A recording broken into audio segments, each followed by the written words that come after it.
గుండె రగిలిపోతుంది. టెర్రరిస్ట్ అటాక్లు తగ్గిపోయాయేమో అనుకున్నాం మనం అందరం. కానీ ఈ చిత్తనా కొడుకులు మళ్ళీ స్టార్ట్ చేశారు. ఒక ప్యాటర్న్ ఫాలో అవుతారంట జైషే మొహమ్మద్ టెర్రరిస్ట్ గ్రూప్.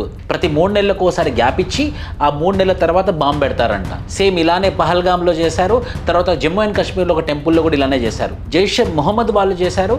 ఆ జైషే మొహమ్మద్ ఆర్గనైజేషన్ ఏమని క్లెయిమ్ చేసుకుంటుందంటే ప్రతి 3 నెలలకు ఒకసారి ఖచ్చితంగా మేము భారతదేశం గడ్డ మీద మేము అటాక్ చేస్తామని అంటున్నారు. ఈ ఎర్రగడ్డ ఏదైతే మన ఢిల్లీలో ఉందో, నేను అక్కడ తిరిగినటువంటి ప్రాంతం, నాకు అవన్నీ చూసినట్టే అనిపిస్తుంది అనమాట. అక్కడ ఆ మెయిన్ గర్భగృహ అని ఎట్లా అంటామో మనం టెంపుల్కి, అలా భారతదేశానికే గర్భగృహ అయినటువంటి ఎర్రకోట రెడ్ ఫోర్ట్ మీద బాంబు దాడి అయితే ఖచ్చితంగా ఖండించాల్సిందే. పాపం 9 మంది అమాయక ప్రజలు, 20 మంది ఇంజూర్డ్ అయిపోయారు.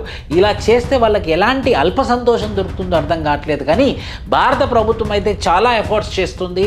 ఆ నేషనల్ ఇన్వెస్టిగేషన్ ఏజెన్సీ కావచ్చు, ఇంటెలిజెన్స్ ఏజెన్సీ కావచ్చు. బట్ స్టిల్ ఇంకా ఈ ముష్కరులు తప్పించుకొని ఎలాగైనా సరే మన భారత గడ్డ మీద రక్తపాతం సృష్టించాలని ఇలాంటి వ్యవహారాలు చేస్తూనే ఉన్నారు.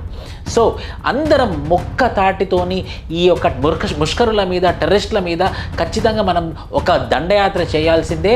రెస్ట్ ఇన్ పీస్ ఎవరైతే చనిపోయారో ఈ టెర్రరిస్ట్ అటాక్లో. జై హింద్.